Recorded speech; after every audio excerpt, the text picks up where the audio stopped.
Y bueno, sin no más palabras, pues los dejo con el profesor.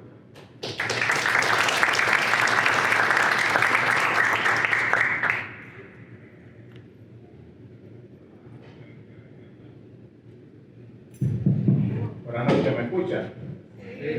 Pero primero permítanme darle las gracias al comité por la invitación. Yo tuve la oportunidad de conversar con ellos en la clase del profesor Rolando Guzmán, me parece que hace un par de semanas, en la que estaban cerrando su clase de teoría monetaria, el profesor Rolando, que es una persona a quien yo admiro, obviamente ex rector de la universidad, y me pidió que yo les hablara un poco acerca de el Fondo Monetario Internacional, mi trayectoria como profesional, al grupo. Y entonces al final de la clase pues tuvimos, era un grupo como de 8, 9 estudiantes, lo hicimos virtual, yo estaba en Washington, entonces les dije que para esta semana yo iba a estar aquí en el país. En este caso no estamos haciendo una visita de artículo cuarto, pero sí estamos haciendo una visita de seguimiento, que se le llama una visita de staff. Yo vine acompañado con el jefe de la misión y hemos visitado no todo el roster que visitamos siempre, sino algunos temas específicos que son de importancia, pero sin duda yo les había dicho que iba a estar aquí en el país y que cualquier cosa, entonces me extendieron una invitación y para mí es un privilegio estar aquí en INTEC. Yo creo que yo no hablaba aquí en el GCE hace, no sé, 20 años. O sea que yo me gradué de INTEC en el 95, o sea, yo he vivido bastante. Desde ahí, yo entré a INTEC en el 92 y como yo les hacía el comentario, cuando yo entré a INTEC, habíamos 2 estudiantes de ese primer año en economía, julio del año 92, imagínense. Ustedes, cuando yo veo esta aula llena de estudiantes de economía, pues para mí es un shock, porque en INTEC éramos como 5, en INTEC entero, en algún momento. Yo estudié aquí también la maestría en alta gerencia. Y yo entré en el año 97, me gradué en el 99, empecé a dar clases en INTEC en el año 2000, di un par de clases, después entonces me fui a Chile a estudiar, y de Chile entonces con la beca Fulbright fui a Estados Unidos, hice la maestría, el doctorado y después regresé aquí a la República Dominicana en el año 2005 y yo trabajaba en el Banco Central, pues empecé a trabajar en el banco, regresé al banco y trabajé en el banco hasta el año 2015 cuando fui designado para representar el país en el Fondo Monetario Internacional.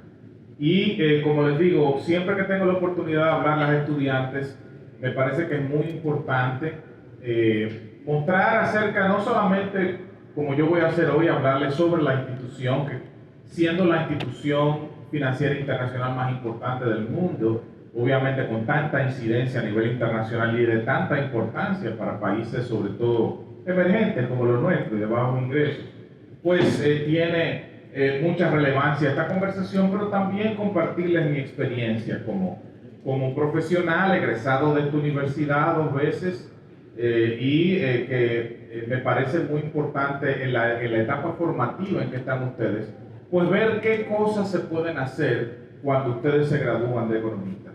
Porque obviamente yo estuve ahí sentado y escuchando muchas veces y uno no tiene idea de dónde quiere empezar a trabajar, de qué uno va a hacer, de si se va a ir a estudiar o no se va a ir a estudiar.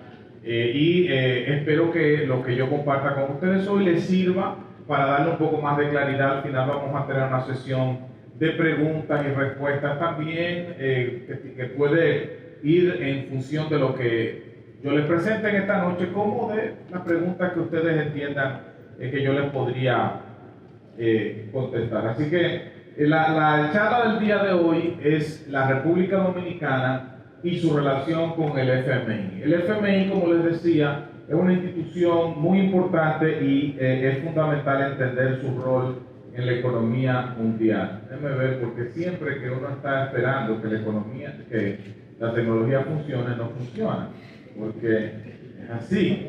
Entonces, vamos a ver, ¿por qué no funciona esto? Vamos a ver. No hay forma.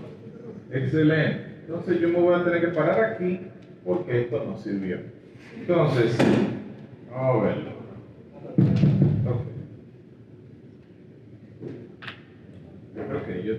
¿Me escuchan bien? Sí. Perfecto. Entonces, porque es que tú la tenías en pausa. Entonces, por eso nunca iba a funcionar. Vamos a ver.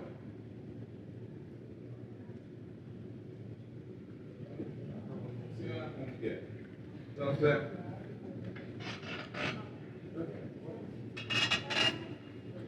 vamos a hacerlo desde aquí, no te preocupes. Entonces, esto es lo que vamos a tratar en esta noche. Primero vamos a hablar acerca de los antecedentes del Fondo Monetario Internacional. Yo quiero explicarles un poco de dónde surge esta institución, por qué es tan importante, y para eso pues tenemos que hablar obviamente del acuerdo de Bretton Woods y las informaciones generales y las funciones del fondo.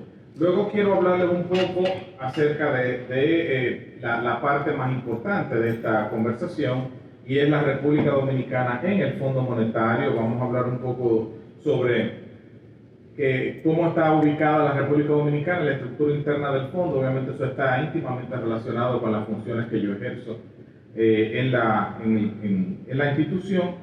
Y luego quiero cerrar brevemente hablando un poco sobre mi experiencia profesional y las lecciones que como profesional, economista, egresado de INTEC, pues yo he aprendido trabajando en un organismo como el Fondo Monetario que le pueda servir a ustedes para aspirar a llegar lejos en su carrera profesional. Cuando uno habla de los antecedentes del fondo, sin duda, la reunión de Bretton Woods es el punto de partida de cualquier discusión acerca del FMI. Como ustedes saben, esa foto que está ahí es la foto, ese señor que ustedes ven parado ahí no es nada más y nada menos que John Maynard Keynes. Y Keynes, que fue el delegado representante de Inglaterra en esta reunión, fue la figura más importante, yo les diría, que participó en esta reunión, que en ese momento se tomó como una reunión para de alguna manera organizar el sistema financiero internacional luego de la Segunda Guerra Mundial, que ya en ese momento tanto los Estados Unidos como los aliados ya habían prácticamente dominado a Japón y el resto de los países que peleaban contra Alemania en la Segunda Guerra Mundial. En esa reunión que se realizó durante el mes de julio del año 1944, tuvo la presencia de 45 países. Es interesante porque esos 45 países pertenecían a lo que se llamaba la Liga de las Naciones, porque las Naciones Unidas no existía todavía. Lo que existía en ese momento era algo llamado, como les digo, la Liga de las Naciones, y esta reunión se realizó en este lugar, Bretton Woods, que no es más que un pueblecito muy bonito que está en el estado de New Hampshire, al norte de los Estados Unidos, en Nueva Inglaterra. Y en esa reunión se trazaron las directrices de lo que sería la nueva arquitectura financiera internacional de la posguerra. Obviamente, en esa nueva arquitectura financiera internacional de posguerra, los Estados Unidos habían resultado ganador en esa guerra y sus aliados. Entonces, los Estados Unidos iban de alguna manera formalmente a asumir el control de la economía mundial. Hay que entender que Inglaterra, hasta principios del siglo XX, yo les diría que hasta la Primera Guerra Mundial, Inglaterra era la economía principal en el mundo. Se decía que el reino inglés era el reino donde nunca se ponía el sol, tenía territorios en todas partes del mundo y un gran poder económico, pero como ustedes saben, si a alguno de ustedes les gusta la historia y ve la serie The Crown, ven cómo el proceso de desmembramiento del Commonwealth inglés pues dio a la necesidad de poder, porque era insostenible, pues tuvo que desmembrarse el Commonwealth, empezar a declarar independencia de países, y diezmado ya Inglaterra, pues los Estados Unidos asume el control, digamos, de la economía mundial formalmente luego de la Segunda Guerra Mundial. En esa reunión de Bretton Woods se establecieron dos instituciones y se establecieron dos instituciones formalmente y una tercera institución de alguna manera, de manera general se trazaron las pautas. La primera institución fue el Fondo Monetario Internacional, que pasaba a ser la entidad que iba a supervisar este nuevo sistema de tipo de cambio, que era un sistema de tipo de cambio que hoy lo conocemos como un sistema de tipo de cambio oro indirecto, en donde todas las monedas estaban fijadas al dólar y el dólar estaba fijada al oro, y todas esas monedas fluctuaban, no fluctuaban entre sí, sino que el dólar era el punto de referencia a nivel internacional. Si usted piensa que el dólar es el punto de referencia hoy día, hoy día todas las monedas fluctúan entre sí. Usted puede comprar dólares, usted puede comprar con dólares, euros, puede comprar con pesos dominicanos, dólares canadienses. En ese tiempo todo tenía que pasar por el dólar y era la principal moneda, y el fondo se creó con esa intención de supervisar que ese sistema funcionara bien.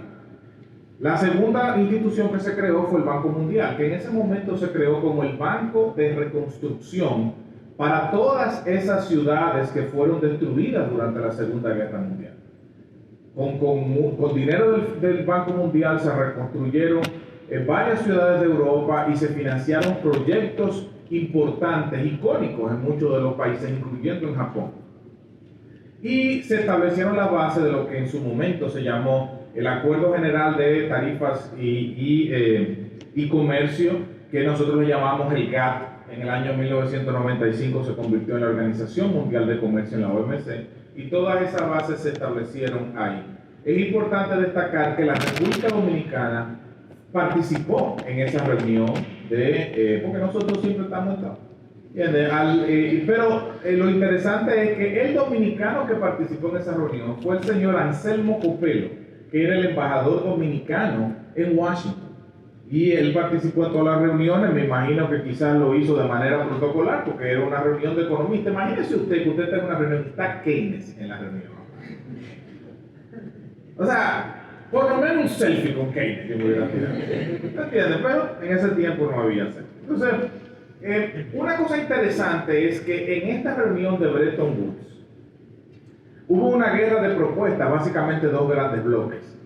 En un bloque estaba obviamente Keynes, dirigiendo la propuesta británica, que favorecían establecer un sistema monetario global. Es decir, de alguna manera Keynes estaba planteando de que existiera una sola moneda en el mundo, que esa moneda podía ser una canasta de monedas, como lo que después pasó a ser el derecho especial de giro, que es la moneda del Fondo Monetario. Era establecer como una especie de canasta de monedas y establecer como una especie de banco central del mundo, ¿no? Que de alguna manera fuera el que controlara la política monetaria a nivel global. Por el otro lado, los norteamericanos, como les decía, dirigidos por Harry Dexter White, que era el secretario adjunto del Tesoro de los Estados Unidos, plantearon lo que finalmente se hizo, que fue establecer un patrón oro indirecto, donde el dólar fuera la moneda vehículo a nivel internacional y que todos los países miembros tuvieran que básicamente decirle sí a un papá a la Reserva Federal, a nivel de que los Estados Unidos era el único capaz de proveer liquidez para todo el sistema monetario internacional. Esa fue la propuesta que primó. Pero es interesante que ese señor que ustedes ven ahí, si ustedes si ustedes me visitan en algún momento en la sede del fondo en Washington, se van a dar cuenta de que hay fotos tanto de Harry Dexter White como de Keynes en todas partes. De hecho, hay un busto de cada uno de ellos en el salón principal donde nos reunimos a deliberar y se hacen las reuniones del consejo directivo del fondo. Pero es interesante que ese señor, Harry Dexter White, que ustedes lo ven ahí muy risueño, fue acusado de comunista y de espía soviético por el gobierno de los Estados Unidos. Y estuvo preso, Harry Dexter White. Eso es algo que no mucha gente lo sabe, pero si usted lo googlea se va a dar cuenta de que en un momento el senador de los Estados Unidos, el senador McCarthy, estableció muchas políticas que hoy se conocen como el McCarthyism, que buscaba la manera de limpiar el gobierno de los Estados Unidos y la sociedad norteamericana de toda persona que pudiera ser una influencia en pro del comunismo. Y a este señor se le acusó de espía soviético en ese tiempo y no la pasó muy bien. Sin embargo, hoy lo recordamos como uno de los fundadores del Fondo Monetario. Aquí, por ejemplo, en esta foto está John Maynard Keynes de nuevo hablando con Henry Morgenthau, que era el secretario del Tesoro de los Estados Unidos. Pero obviamente este sistema, que duró unos pocos años, porque si usted se pone a ver, este sistema entró en vigencia en el 45, pero ya en los años 70 los Estados Unidos, dirigidos por el infame presidente Richard Nixon, básicamente abusó de ese sistema al punto en que tuvo que declararlo temporalmente suspendido, y a partir de marzo de 1973 el sistema colapsó de manera permanente y todas las principales monedas del mundo empezaron a flotar entre sí. Obviamente, cuando empieza la crisis del petróleo, a mediados de los años 70, que en muchos países el petróleo llegó a su máximo histórico en ese momento, muchos países del mundo empezaron a ir al fondo, no solamente a buscar ayuda ni asistencia técnica, pero fueron al fondo a buscar financiamiento. Es ahí donde el fondo empieza a hacer los primeros programas que hoy en día son tan característicos del Fondo Monetario Internacional. Y por mucho tiempo el fondo enfocó sus esfuerzos en financiar otros países. Hoy en día hay que entender lo siguiente: el Fondo Monetario Internacional no es un banco. Y eso es algo que mucha gente le cuesta un poco entender, porque cuando hablan de que el fondo da financiamiento, entonces te dice, bueno, el fondo que nos preste para construir un hospital, o el fondo que nos preste para construir la carretera que va de tal lugar a tal lugar. Sin embargo, el fondo no hace ese tipo de cosas. El fondo es el bombero del sistema financiero internacional. El fondo solamente financia a un país cuando ese país entra en una crisis de balanza de pago, cuando ese país tiene una necesidad de financiamiento en donde nadie le va a prestar, entonces ahí entra el fondo, ¿no? El fondo es como una especie de prestamista de última instancia internacional. Obviamente el fondo no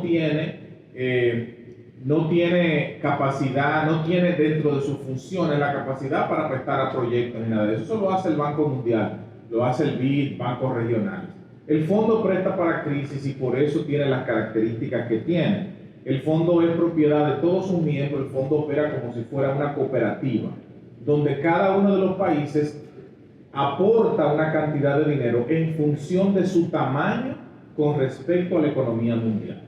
Es decir, la República Dominicana no tiene una cuota fija, la misma que tenga Estados Unidos o Francia, sino que la República Dominicana tiene una cuota que tiene que pagarle al fondo para hacerse miembro de la institución en función del tamaño de la economía de la República Dominicana con respecto al PIB mundial. Entonces, obviamente eso le da, usted dirá, bueno, pero eso es muy poco. En un momento vamos a ver cuánto representa eso para un país como la República Dominicana. Obviamente el principal socio del Fondo Monetario es los Estados Unidos, por eso la sede del fondo está en Washington. Se supone que si en el futuro otro país pasara a ser su principal accionista, la sede del Fondo Monetario pasaría a la capital de ese país. En este caso, la oficina del fondo, los headquarters, que tiene varios edificios, ¿no? Pero los headquarters del fondo están a 2 cuadras de la Casa Blanca. La Casa Blanca está en la 17 con Pensilvania, el fondo está en la 19 con Pensilvania y enfrente está el Banco Mundial. Entonces, los Estados Unidos es el principal accionista o el principal socio, porque no es un banco, es un socio, pero hay algo interesante, es que las grandes decisiones del fondo se toman por supermayoría, y la supermayoría en el fondo es con el 85% de los votos. Con el 85%, cada país no tan solo tiene una cuota que tiene que pagarle al fondo para ser miembro, sino que esa cuota te da un porcentaje que es muy similar, pero en algunos casos varía, de tu poder de voto. Lo que quiere decir que cuando un país vota en el fondo a favor de algo, no se le suma ese porcentaje que tiene de los votos hasta que alcanza el 85%. Pero algo muy importante, los Estados Unidos tienen al día de hoy el 16.7% del poder de voto en el fondo. Lo que quiere decir que todos los países del mundo pueden votar a favor de algo. Pero si todos los países del mundo votan a favor de algo, eso solamente va a dar 83.3%. Lo que quiere decir que si los gringos no quieren, no hay nada. Entonces, la labor que el fondo realiza es una labor, obviamente, que no puede ser supervisada por otro organismo internacional por encima de él, o incluso por otro país. Incluso los Estados Unidos no tienen potestad para poder decidir lo que hace el fondo, sino que el fondo tiene una oficina independiente de evaluación que es la que hace las evaluaciones de las políticas y de los resultados que hace de las políticas que implementa el fondo. El fondo genera o de alguna manera desempeña tres grandes funciones en la economía mundial. La primera gran función que el fondo realiza, ya habiendo evolucionado de los primeros años en donde el fondo se enfocaba en administrar un sistema de tipo de cambio, que en este caso era un sistema dólar indirecto. La primera función que hace el fondo en su nueva, encarnación es la función de supervisión de la economía mundial. Y el Fondo Monetario lo hace a través de dos labores fundamentales.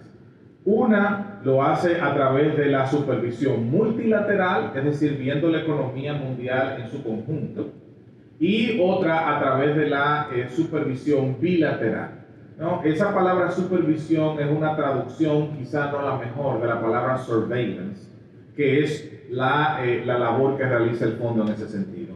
La función multilateral de supervisión del fondo la realiza a través de la publicación de tres grandes documentos que se publican a lo largo del año en una o dos tiradas. El primero de esos documentos, ustedes lo conocen, es el famoso World Economic Outlook, el WEO. El WEO es una publicación en la que el fondo pone a disposición del público todas sus proyecciones de crecimiento, inflación, balanza de pago, las principales proyecciones de todos los países del mundo, miembros del fondo. El fondo tiene 190 países miembros de los 197 países del mundo.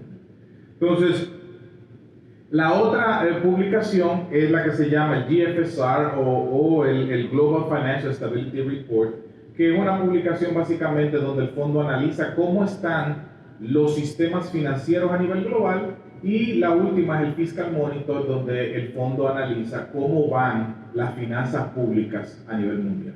Entonces, esas son tres publicaciones en las que el fondo da su opinión acerca de cómo va la economía mundial. Eso lo hace con lo que se llama la supervisión multilateral. Sin embargo, el fondo también hace supervisión bilateral, y esa supervisión bilateral la hace país a país, es decir, cada país que es miembro del Fondo Monetario debe recibir una especie como de evaluación médica anual, no importa que tenga o no un acuerdo con el fondo. Esa evaluación médica anual, como la que uno se haría en CEDIMAC, es una evaluación que se hace en función del artículo 4 del convenio constitutivo del Fondo Monetario. Y por eso a esas visitas de evaluación anual se le llama las visitas de artículo 4. Entonces, en esas visitas viene un staff de técnicos del fondo, expertos en diferentes áreas, sector financiero, sector real, sector externo, etc. Vienen al país acompañados, en este caso, del representante del fondo del país en la sede del fondo en Washington. Yo vengo con la misión y visitamos a todo el mundo, desde el presidente, todos los ministros, la sociedad civil, el sector privado, todo el mundo. Y con la información que se recauda y los datos que le suministran al fondo, pues el fondo escribe lo que se llama un staff report, que ese staff report es una fuente de información fundamental para los mercados internacionales. Lo que diga el fondo en el staff report es básicamente palabra de Dios, te alabamos Señor, para muchos de la comunidad internacional. Entonces, es muy importante tener en cuenta lo que el fondo dijo ahí. ¿Por qué? Porque el fondo es una institución que es independiente. Si el país está mal, lo va a decir; si el país está bien, lo va a decir. Entonces, la segunda función que desempeña el fondo es, como les decía, la de financiamiento. El fondo financia países en crisis. El fondo no presta a países que tienen proyectos, por más buenos que sean. El fondo solamente financia en situaciones de crisis. Y más adelante les voy a explicar esos acuerdos que el fondo firma. El fondo tiene que garantizar que se le va a pagar para atrás y tiene que garantizar que las razones que generaron la crisis en la que está ese país se corrijan. Y por eso el fondo establece condicionalidades en los acuerdos. Es decir, si el fondo te presta, el fondo no te da todo el dinero de una vez. El fondo lo que hace es que mientras tú vayas cumpliendo con esas condicionalidades, el fondo te va desembolsando.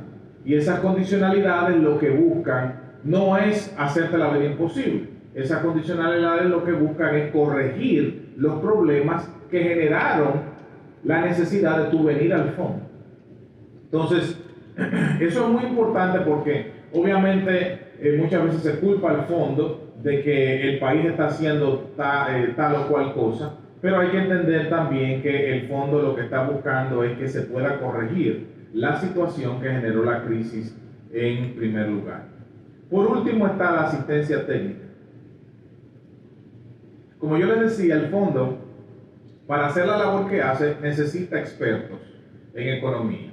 Y el fondo contrata, en su gran mayoría, doctores en economía, para trabajar en el fondo. Y el fondo tiene una cantera bastante impresionante de economistas de todos los países del mundo, a diferentes niveles, ¿no?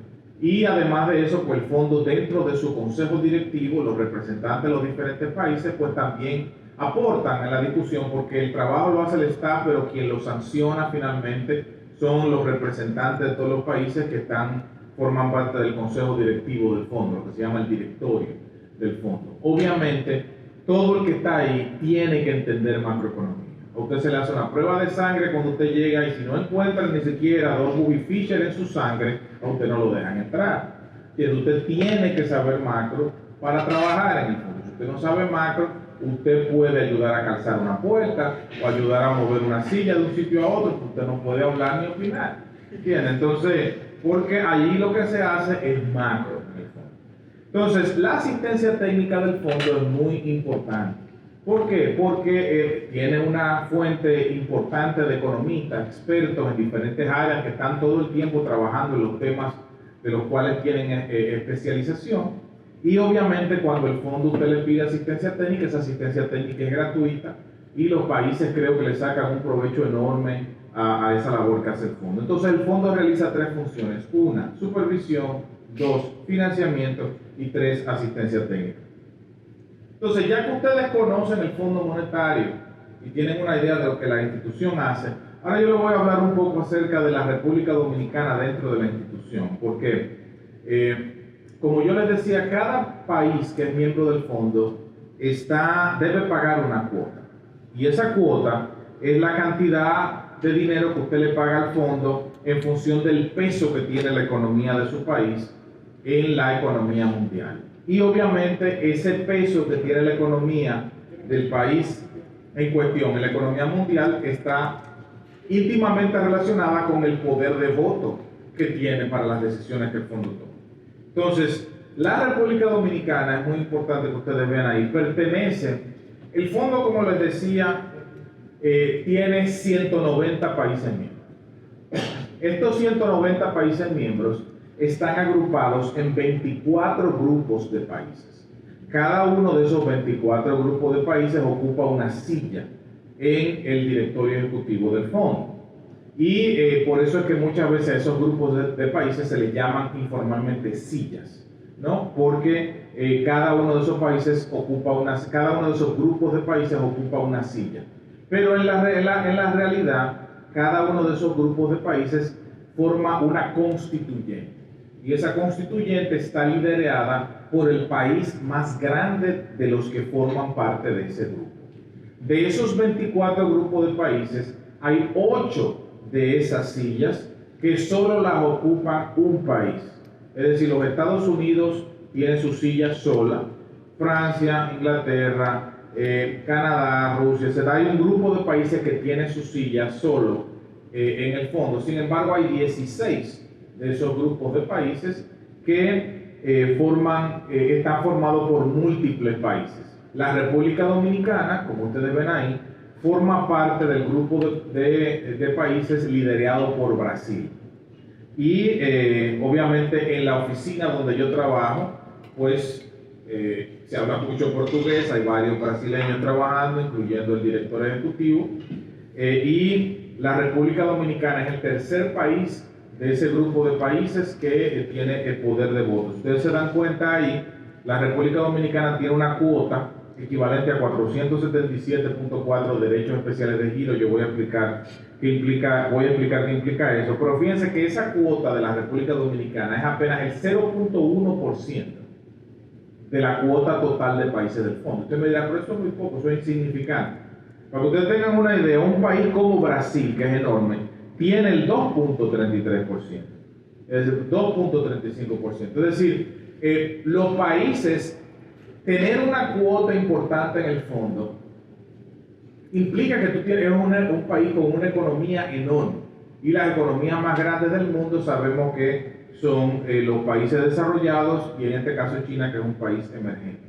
Actualmente el Fondo Monetario está dirigido por Kristalina Georgieva, que era la CEO del Banco Mundial hasta que Madame Lagarde, Christine Lagarde, que fue nombrada como presidenta del Banco Central Europeo, pues dejó el puesto para irse a Europa a dirigir el BCE y ahora Kristalina está dirigiendo el fondo.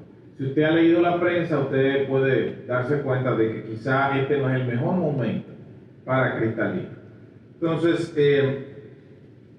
¿cómo ha sido la relación financiera del fondo con el país? Miren, aquí yo tengo una lista de todos los acuerdos que la República Dominicana ha tenido con el Fondo Monetario.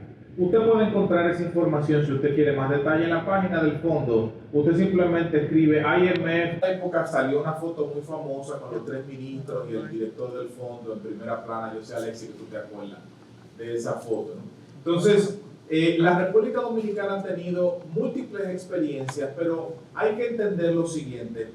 Si bien es cierto, nosotros, cuando hablamos del fondo, siempre pensamos en lo que se llama un acuerdo stand-by. El acuerdo stand-by es el acuerdo más conocido del Fondo Monetario. Es tan conocido que hasta cierto punto tiene como un estigma de que cuando un país va y pide un stand-by al fondo es porque el país está como en malaria. Mucha gente no quiere pedir stand-by, pero el fondo ahora tiene un abanico de acuerdos que tienen otras características. Sin embargo, el acuerdo stand-by es uno de los más conocidos y todos los acuerdos que nosotros hemos tenido fuera del de facilidad extendida que tuvimos en el 83 han sido acuerdos stand-by. El país no ha vuelto a firmar con el fondo. El hecho de que vuelva al fondo eventualmente no quiere decir que el país esté mal. Sin embargo, el país creo que ha sacado buenos beneficios. Yo escribí un artículo en una ocasión que está en una revista del banco analizando, digamos, el impacto que los acuerdos del fondo han tenido en la economía dominicana, y realmente el balance ha sido positivo. Las medidas que se han tomado dentro de acuerdos con el fondo han ayudado a modernizar, estabilizar y ayudar al crecimiento de la economía dominicana. Hay algo muy importante, y es que el fondo no presta en dólares, el fondo presta en su moneda, y la moneda del fondo se llama Derecho Especial de Giro, DEG, que no es más que una canasta de monedas que incluye el dólar estadounidense, el euro, el yuan chino, el yen japonés y la libra esterlina. Al día de hoy, un derecho especial de giro equivale a $1.41. Por eso yo le decía que la República Dominicana tiene una cuota con el fondo de 477.4 millones que tuvo que depositar aquí en el fondo para poder ser miembro de la institución. Eso equivale al día de hoy a unos 670 millones de dólares. Sin embargo, hay algunas cosas importantes que yo quiero comunicarles. Es que en julio del año 2016, yo tengo en el Fondo Monetario desde febrero del 2015.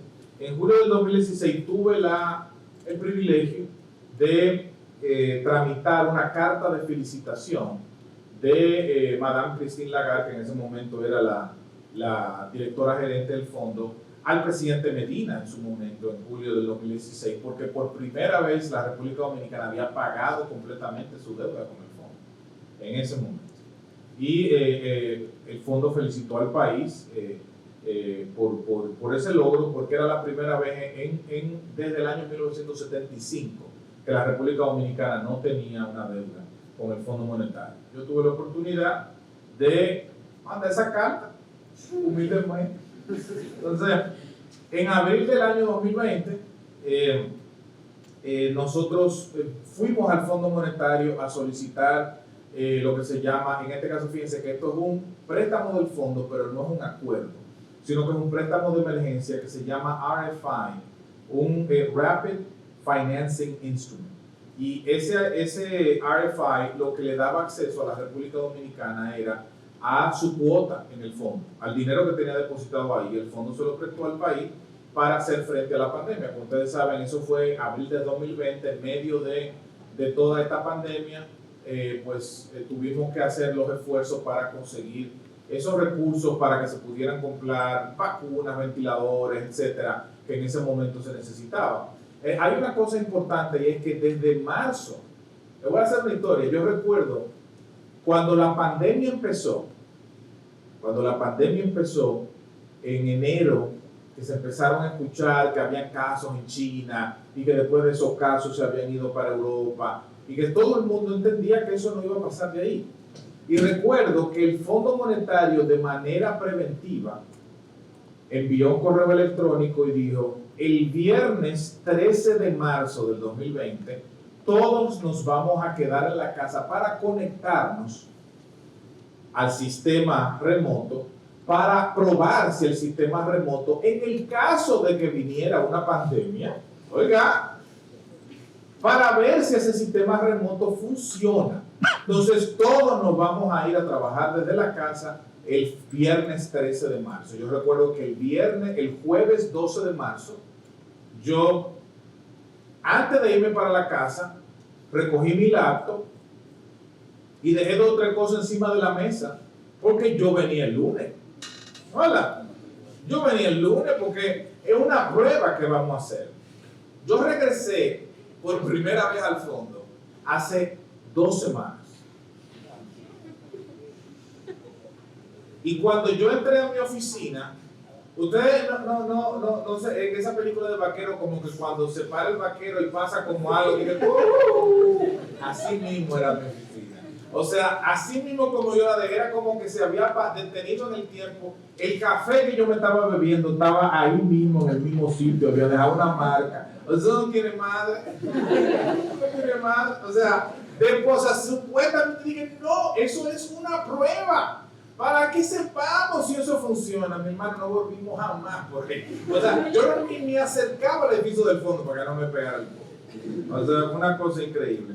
Pero en medio de toda de la pandemia, pues el fondo pudo dar más de 100 préstamos a países que lo solicitaron. El país fue muy proactivo y yo trabajé con el Ministerio de Hacienda y el Banco Central para lograr que todo esto se diera, y gracias a Dios pudimos sacar ese préstamo que sirvió de mucho. También en agosto del año 2021, como ustedes saben, en medio de la pandemia, pues el fondo lo que hizo fue repartir una cantidad que hasta ahora fue una cantidad histórica de $650 mil millones en derechos especiales de giro, para que los países lo tuvieran en sus reservas internacionales para enfrentar cualquier desestabilización del sistema financiero internacional. Entonces, el fondo ha hecho una gran labor en ese sentido y la República Dominicana se ha beneficiado de eso. Esa transferencia, pues logramos que se hiciera sin mayores inconvenientes al Banco Central, y ese dinero está en las reservas del banco.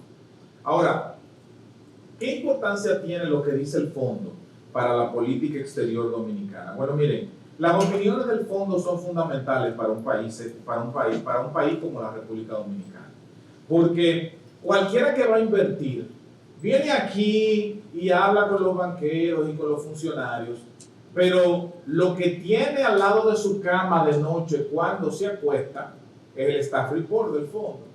Porque lo que diga el fondo es lo que él va a creer. Él viene y pregunta, pero en función de lo que dijo el fondo. Entonces, ¿por qué eso es importante? Porque el fondo es una fuente independiente. El fondo no tiene vela en ese entierro. El fondo va a decir lo que entiende qué debe decir sobre un país. Por eso los inversionistas les importa mucho lo que el fondo diga. Lo mismo para financiamiento. Para que ustedes tengan una idea, hay préstamos que el país le hace al BID o le solicita al Banco Mundial, que el BID y el Banco Mundial le dicen, sí, yo te lo presto, pero ve, pídele una carta al Fondo Monetario diciendo que todo está bien. Es a ese nivel que importa lo que diga el fondo. Muy contrario, y creo que compartí esto con el grupo con el que hablé en la clase del profesor Rolando, es que mucha gente, nosotros los dominicanos siempre creemos que nuestro país es lo peor, que eso nada más pasa en este país, sin embargo, en el Fondo Monetario de la República Dominicana es muy bien visto. En el Fondo Monetario, la República Dominicana es vista como un país de crecimiento, un país donde hay paz social, un país donde se está tratando de ir hacia adelante, un país que ha avanzado mucho en los últimos 20 años, y a la República Dominicana se le tiene mucho respeto por lo que ha hecho, por los logros que ha alcanzado, y obviamente la labor que ha hecho el gobierno y el sector privado en algunos ámbitos. Eso no quiere decir que nosotros no tenemos problemas y no tenemos retos, claro que los tenemos, y sabemos todos cuáles son. Sin embargo, el país es muy bien visto en el fondo, y para mí como representante durante estos últimos 7 años ha sido muy evidente de que el apoyo de otros países a la República Dominicana ha facilitado la labor que yo hago en el fondo en favor del país. Sin duda eso tiene muchos méritos. En términos de los retos que el fondo habla, el último staff report, si usted lo lee, como le dije ahora, no se va a escribir un staff report. Nosotros vendremos de nuevo en el mes de mayo, probablemente, finales de abril, para hacer el próximo artículo 4. Pero yo voy a dividir, digamos, los retos que el Fondo Monetario habla, de alguna manera plantea a la República Dominicana en su último staff report. La razón por la que estoy haciendo esto es porque esto es información pública. Usted lo puede buscar en la página web del Fondo Monetario, ¿no? Si no fuera información pública no pudiera compartirlo con ustedes. Pero en términos de los retos de corto plazo y los retos de largo plazo. En materia de corto plazo, obviamente el fondo reconoce y creo que ha sido un éxito el plan de vacunación que el país ha puesto en marcha. Eso le ha permitido a la economía ir abriendo mucho más rápido de lo que se esperaba. Díganme, o sea, a veces cuando uno no tiene la perspectiva de saber lo que está pasando en otros países, uno cree que en la situación en la que uno está es la peor. Es muy común, es normal. Pero cuando tú tienes la perspectiva del mundo entero, que de alguna manera es uno de los privilegios de estar en el fondo, pues tú dices, no, pero nosotros no estamos tan malos, pero allí están matando, pero allí no hay vacuna, estos tigres no han empezado. O sea, cuando tú ves cómo te lo dicen, no, pero nosotros somos un paraíso, ¿entiendes? Pero el país ha hecho una labor extraordinaria con la vacunación. Yo sé que si tú hablas a favor del gobierno, tú eres PRMista, si tú hablas en contra, tú eres PLDista, yo sé, pero yo no tengo que ver con esa manera, yo soy técnico, ¿entiendes? Y lo que sí está claro es que el gobierno ha hecho una labor extraordinaria en la parte de vacunación. El fondo lo reconoce. El gobierno ha hecho una labor tan buena que lo único que falta es que la gente que dice que le van a meter un chip o que le van a poner un supositorio con una información de Bill Gates, se vacuna. Eso es lo único que falta, porque no es por falta de vacuna que no ha pasado eso. Sin embargo, la República Dominicana ha logrado avanzar y le ha donado vacunas a otros países, lo cual le ha permitido abrir el turismo. Hay algo obviamente que el fondo está insistiendo, y es el hecho de que las autoridades dominicanas, Banco Central, Ministerio de Hacienda, pues obviamente ahora mismo están haciendo una transición gradual, y el fondo la ha felicitado, hacia, obviamente ustedes saben que la inflación ha estado subiendo, y el Banco Central ha mantenido el monitoreo de la situación, y eso ha venido obviamente por la disrupción en las cadenas de distribución, en lo que se llama las cadenas de valor mundial, que han afectado obviamente los precios de las importaciones. Si usted revisa el IPC dominicano, la mitad de los productos que nosotros tenemos son productos transados. Y entonces todos esos productos vienen del exterior y tienen un impacto en la inflación, y una buena parte de esa inflación, no toda, es importada, y tenemos que esperar una estabilización en el horizonte de política de 24 meses. Es probable que en un momento determinado el Banco Central ya tenga que dar una señal. Recuérdense que el banco actuó primero reduciendo la tasa de interés y segundo, dando liquidez y facilidades al sistema financiero para poder enfrentar la pandemia. Entonces el banco ha empezado a revertir esas medidas al revés. Ahora lo que ha empezado a recoger la liquidez primero, y la próxima medida que tomará en su momento será aumentar las tasas de interés. Pero se quiere, y es lo que el fondo hemos hablado con las autoridades, de que esa decisión de empezar no solo a recoger la liquidez, sino también de dar una señal de política al alza para enfrentar las presiones inflacionarias, no genere una desaceleración de la recuperación de la economía dominicana. Eso es lo que se quiere. El sector privado ha hecho una labor extraordinaria, a pesar de que el gobierno no ha tenido el impulso fiscal que se esperaba, pero el sector privado, a través de la inversión pública y el consumo público, ha hecho una labor y ha habido un efecto crowding out para que ha posibilitado que la economía crezca de una manera bastante saludable, liderada por el sector privado. Entonces, obviamente, ustedes recuerdan todas las medidas que se tomaron del sistema financiero, cuando se hablaron de que se dieron las gracias de 3 meses y todas esas medidas que se tomaron en su momento, pues todas esas medidas tienen un impacto en el sistema financiero.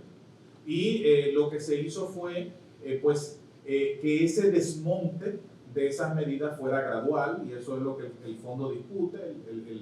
Tanto la Superintendencia de Bancos como el Banco Central ha logrado hacer ese proceso bastante claro, cómo se va a desmontar en el tiempo. Y como el fondo ha dicho, los retos es seguir apoyando la recuperación, pero ya de una manera más focalizada. La ventaja, si se quiere, que tuvo el gobierno dominicano es que el gobierno dio por un tiempo limitado las ayudas que dio.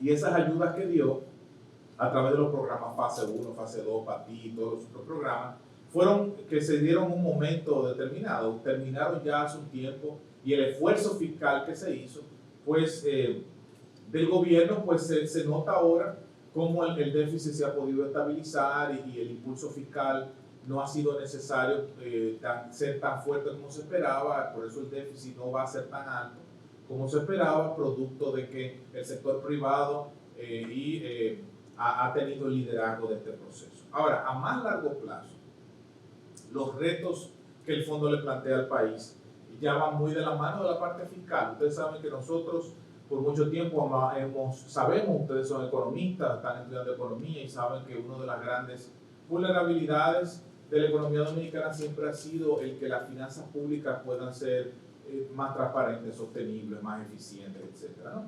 Y entonces hay una discusión que, si usted la lee en el artículo 4, en el Staff Report, se va a dar cuenta, y es acerca de cómo primero iniciar un grupo de reformas que mejoren el gasto, su eficiencia, una ley de responsabilidad fiscal, un marco fiscal de mediano plazo para estabilizar la deuda, etc.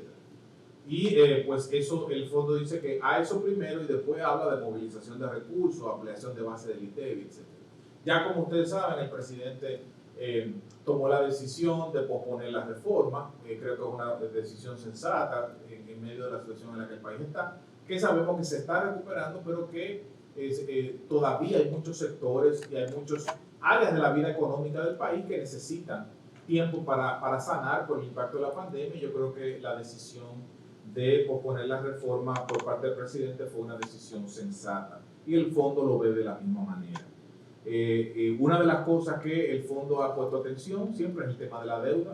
De hecho, el crecimiento que tenemos este año, que se plantea va a ser de 2 dígitos, por encima del 10%, pues va sin duda a ayudar a que la deuda se estabilice. En este mismo año ya vamos a ver una caída importante de la razón deuda-PIB, que va a ayudar a estabilizar la deuda, quizá no a los niveles que teníamos pre-crisis, pero sin duda va a ayudar a bajarlo de los niveles de por encima del 60% que alcanzamos, producto del financiamiento que fue necesario y de la caída del Producto Interno Bruto. Porque acuérdense que el ratio deuda-PIB no solo se afecta por más endeudamiento, sino se afecta por un menor PIB, que fue lo que generó la contracción de 6,7 del año 2020.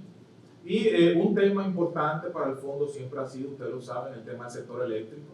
Y creo que el fondo ha hablado muy positivamente de la firma del pacto eléctrico, de cómo el gobierno ha ido reorganizando el sector, de cómo ha mejorado la gobernanza, de cómo el proceso de los subsidios obviamente va a empezar a ir caminando para irse adecuando y tratar de lograr una correspondencia entre la tarifa eléctrica y la tarifa técnica. Y eso ha sido un tema importante y el gobierno, desde el gobierno anterior ya se había firmado el pacto eléctrico y el tema es que se siga implementando lo que se acordó ahí. El fondo ha dado muestras de que ha hablado muy en favor de esa situación. Y por último, el tema de promover un crecimiento más inclusivo. El fondo ha dicho de que, bueno, en la República Dominicana la economía ha crecido, sin embargo es importante seguir haciendo esfuerzos para reducir la pobreza y la desigualdad. Eso es un tema que el ministro de Economía actual, don Miguel Seara Hatton, profesor mío de Alexi y de muchos profesores de varias generaciones de economistas, pues siempre fue un abanderado de eso y el fondo siempre ha insistido en la necesidad de que el crecimiento pueda realmente generar bajas sustanciales en la pobreza y la desigualdad. Han habido mejorías, pero todavía se necesita hacer esfuerzos en temas como mejora del capital humano. Todavía la educación dominicana, si bien es cierto hubo una inversión en infraestructura importante durante los últimos 4 o 5 años, también es cierto de que la calidad de la educación dominicana está muy por debajo de la media regional y muy por debajo, incluso si tú lo ves desde el tema de la evaluación PISA, estamos en último lugar, todavía nos falta mucho en ese sentido. El tema de la reforma laboral, el acceso a crédito, todavía aquí solamente menos del 20% de la población tiene acceso a crédito, tiene una cuenta en un banco. La bancarización todavía es un reto para nosotros. Y esos son elementos que permiten que el crecimiento llegue a más lugares, a más regiones y a más hogares. Por último, yo quiero cerrar en esta noche, porque no quiero aburrirlo tampoco, acerca de mi experiencia en el fondo, y quiero simplemente hablarle de algunos pensamientos que yo espero que le puedan servir a ustedes. Como yo les digo, yo estudié aquí en INTEC, tanto a nivel de licenciatura como a nivel de la maestría en alta gerencia. Le agradezco a esta universidad la formación que me dio, a los profesores que tuve, a mis compañeros, y creo que la formación que ustedes, pero yo me atrevo a decir con toda seguridad que la formación que ustedes están recibiendo en INTEC hoy es mucho mejor incluso de la que yo recibí. Ustedes están recibiendo un pensum mucho más moderno. Los profesores que ustedes le están dando clases, profesores con grado de doctorado, de la talla de Alexi y muchos otros que dan clases aquí, ustedes están recibiendo una formación excelente aquí en INTEC. Aprovechenla porque ustedes pueden llegar lejos y esta universidad da una formación que no tan solamente piensa en la parte matemática y en la parte, digamos, puramente técnica, sino que INTEC, por la formación que nos da en el periodo propedéutico, en el periodo formativo, cuando uno entra a la universidad, te da una formación donde te permite ver la sociedad en su conjunto. Yo creo que eso es muy importante porque a veces los economistas tendemos a ser muy técnicos y muy econometristas, muy a lo que me dice el dato, muy al coeficiente. Y ese olvido de que detrás de esos números hay gente y detrás de esa política hay personas, pues eso muchas veces nos hace perder de vista el impacto de las decisiones que nosotros tomamos como hacedores de política. Entonces, yo creo, y es algo que yo he aprendido no solo en el fondo, sino en mis años en el Banco Central, lo importante que es la ética y la discreción. Yo creo que uno de los problemas que nosotros tenemos es que muchas veces la gente por el puesto en donde está, por el acceso a recursos que tiene, cambia de opinión. Y yo creo que eso, yo vi incluso en Twitter una foto de alguien que decía sí más dinero, no más dinero igual a sí. ¿Entiendes? O sea, y eso te dice a ti que y eso no puede ser. O sea, ustedes como economistas deben desarrollar un sentido ético de integridad y saber que si usted cree que esa es la política que debe ser, no hay, en economía como ciencia, la economía como ciencia no es absoluta. Ayer yo estaba presentando en la Pucamaima haciendo una presentación del libro de un colega mío y Alexis, socio mío en la Fundación Empírica de Julio Andújar, y yo les decía que la economía muchas veces se refiere a ella como una pseudociencia, porque la economía no es igual a la química o a la física o a las matemáticas. Sin embargo, la economía es una ciencia y sus debilidades a nivel metodológico no necesariamente invalidan los postulados que nosotros defendemos. Sin embargo, en economía usted no se puede casar con las posiciones, porque usted se da cuenta de que si usted se casa con las posiciones, porque yo soy monetarista y todo yo lo veo en función de Friedman y todo yo lo veo en función de lo que dicen esos postulados, o yo soy austríaco y el mundo yo lo veo con Hayek. O sea, trate de ser ecléctico, de ver otras cosas, ¿no? Aliméntese de una visión amplia, ¿no? Y como les digo, hágalo con ética, porque es muy importante de que nosotros tengamos profesionales de la economía que no por el puesto que tienen o no por el dinero que ganan, cambian de opinión cuando saben que lo que están proponiendo está mal. Es decir, y eso es algo que ustedes se van a dar cuenta, porque ustedes van a llegar a ser hacedores de política y van a dirigir y van a tomar decisiones de política importantes. Y usted tiene que saber que si usted, su formación ética y profesional no le permite tomar una decisión porque usted considera que es contraproducente con sus principios, no la tome. Que al final quizás usted lo van a votar, o no lo van a promover o lo van a descartar, pero usted va a poder dormir tranquilo. Quizás usted no lo ve así, pero créame que eso es más importante que el dinero. En segundo lugar, una de las cosas que yo he asumido con mucha seriedad es el hecho de representar al país en un organismo como el Fondo. Y yo sé que muchos otros, yo no soy el único que lo ha hecho, hay muchos mejores profesionales que yo que han estado ahí en el Fondo representando el país y otros que lo hacen en el Banco Mundial, en el BID y en otros organismos internacionales. Pero para mí, representar al país ha sido una honra y yo lo hago, trato de hacerlo con mucha responsabilidad porque creo que lo que uno hace al final, como uno se maneja, la gente inmediatamente lo generaliza a los dominicanos. Los dominicanos se manejan de esa manera. Entonces, hasta cierto punto tú tienes el peso de la bandera en tus hombros, aunque tú no lo quieras, ¿no? Es muy importante tener una formación integral como economista. El comentario que yo le hacía a ustedes al inicio, de que ustedes no solamente se casen con una visión de la economía, lean todo. No rechacen una visión del economista porque el economista que usted es fanático, al que usted le gusta, rechaza tal o cual cosa que dice el otro. Lea lo que el otro dice. O sea, tenga una visión ecléctica, tenga una visión completa, integral como economista.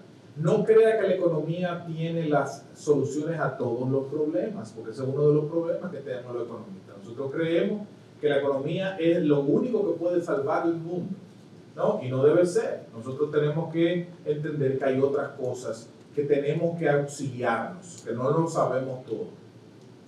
Una cosa importante, y es algo que yo he aprendido mucho, sobre todo en el Fondo, es el valor de la comunicación verbal y sobre todo escrita en inglés y español. Yo sé que muchos de nosotros quizá no les gusta escribir a usted, usted no se siente que escribe muy bien. Sin embargo, todo lo que se hace en un organismo como el Fondo se escribe. Y usted tiene que entender algo. El que usted no escribe no existe en el mundo que vivimos. Entonces yo le animo a que usted empiece a escribir. Yo, por ejemplo, la Fundación Empírica tiene un blog que a lo mejor si usted nos sigue en las redes sociales lo ve. Nosotros escribimos y le damos oportunidad a nuestros egresados, le damos oportunidad incluso a nuestros asistentes de investigación en la oficina a que escriban.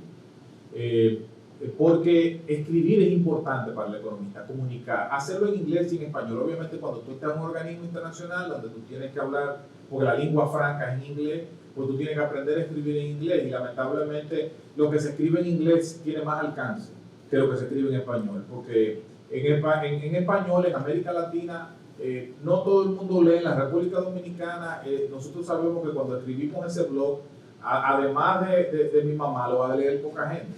Yo lo sé.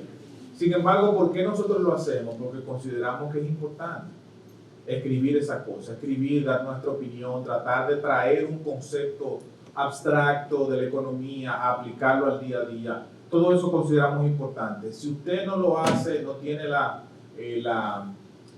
costumbre, aprende a escribir, trate de escribir más ensayos, de escribir artículos. Incluso si usted escribe un artículo y considera que Usted me lo puede enviar, nosotros lo podemos publicar en nuestro blog y usted puede empezar así, pero es muy importante que usted escriba. El economista tiene que escribir, porque usted va a escribir mucho en su vida. Si usted piensa que ya escribió mucho, espérese para que usted vea. Es muy importante la preeminencia del manejo diplomático en todos los aspectos del ejercicio de las funciones. O sea, tú no puedes tener una posición, o sea, en un organismo como el fondo y en la vida en general, tú no puedes insultar al otro simplemente porque no piensa igual que tú. O sea, tú tienes que escuchar su posición. Tú tienes que ponerte en sus zapatos y escuchar respetuosamente. Porque si tú reaccionas de manera visceral, tú eres un imbécil, ya perdiste. Perdiste. Ya la discusión se acabó. Porque desde que hay un insulto, el insulto es la herramienta de la persona que no tiene argumentos. Y usted se está graduando de economista. Usted tiene suficiente argumento. No tiene que discutir, no tiene que insultar, no tiene que subir la voz. Eso es muy importante y sobre todo uno lo aprende allá porque hay gente que te está dando un boche, pero el tipo no ha subido la voz y hasta te cae bien. Y el tigre te está entrando a patar. Pero el tipo lo está haciendo de una manera que tú dices, bueno, tiene un puto. Tienes que como les digo, en esa posición en el fondo, pues yo tengo mucha conexión con el Estado Dominicano en general, porque trabajo mucho con la embajada. En este momento está doña Sonia Guzmán, que hace un gran trabajo ahí. Obviamente muchos banqueros de inversión, países amigos, calificadoras de riesgo, todo el mundo quiere hablar con el fondo, habla de la República Dominicana, y eso lo hacen no solo conmigo, lo hacen con el Banco Mundial, lo hacen con el BID, y eso es muy importante. Y la trascendencia del networking, mira, es muy importante, con esto quiero cerrar, es muy importante que ustedes, mientras vayan creciendo como profesionales, hagan networking, conozcan profesionales con trayectoria quizá que usted quisiera imitar, que usted quisiera seguir. Tome sus teléfonos, escríbale, pídale opinión, utilice a ellos como mentores, pídale consejo. Eso es muy importante. Yo tuve muchos mentores cuando estuve estudiando y hubiera querido tener incluso más. Y si usted tiene la oportunidad, pida una opinión siempre, trate de mantener contacto con gente, porque lo peor a veces es cuando tú no ves a una persona por tiempo y de repente esa persona te escribe para pedirte un favor. ¿Entiendes? Si usted trata de establecer una comunicación con la persona y trate de buscar personas que le puedan servir de mentor, que le puedan servir de guía, eso es muy importante en todos los aspectos de la vida y en todas las etapas de la vida. No es solo ahora con ustedes como estudiantes, sino háganlo cuando ustedes sean profesionales. Siempre busquen la manera de hacer networking, de conectarse con profesionales de una trayectoria que usted admire, que le pueda aportar, que le pueda enriquecer su carrera profesional. Como yo les digo, para mí ha sido un privilegio hablar con ustedes esta noche.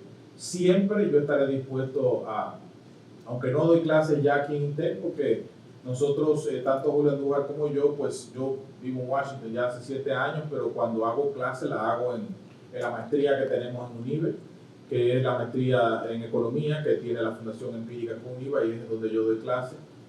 Pero siempre que yo tenga la oportunidad de aportar a mi alma mater, se lo dije a los muchachos de la clase y se lo digo de la clase del profesor Rolando, y se lo digo a ustedes como se lo digo a todos los profesores. Para mí es un honor siempre hablar de estudiantes. Yo siempre valoré cualquier economista y cualquier profesional que me pudiera decir, hablar, inspirarme de qué cosas yo podía hacer. Siempre que yo lo pueda hacer con cualquiera y sobre todo con mi alma mater, siempre voy a estar a la disposición. Así que muchas gracias.